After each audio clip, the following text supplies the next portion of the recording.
गोष्ट आहे, जॉब करत होती बँकेत as a service delivery manager. जे जॉब करत एकही दिवस नसणार ज्या दिवशी तुम्ही सेल नाही करणार, काही ना काही बॉस एवढा ओरडेल ना, एवढा ओरडेल की आता तर मी तुम्हाला सांगते, मी कोकणाची आहे बरोबर. कोकणातले जे लोक आहेत ना, गणपती जेव्हा येतो एवढे एक्साइटेड असतात ना की कोकणला जायचं. बरोबर, माझं ऑफिस मध्ये पण हेच आहे. हा, ते महिन्या अगोदर सुट्ट्या टाकायचो, सर आम्हाला सुट्ट्या द्या. वर्षभर सुट्टी नाही घ्यायची, त्या दिवशी सुट्टी भेटण्यासाठी. पण वाटतं की मुलं कसेही कामाला येतील, अरे खोटं बोलूनच सुट्टी घ्या.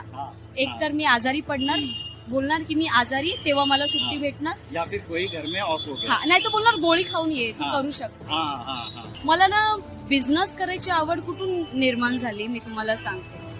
मला असं वाटायचं यार आपण जॉब करतोय, महिन्याला एक सॅलरी येते जी 2 दिवसात संपवून जाते. EMI वगैरे हे पे करा, ते पे करा. कुछ ज्यादा ही रिलेट कर रहा हूँ मैं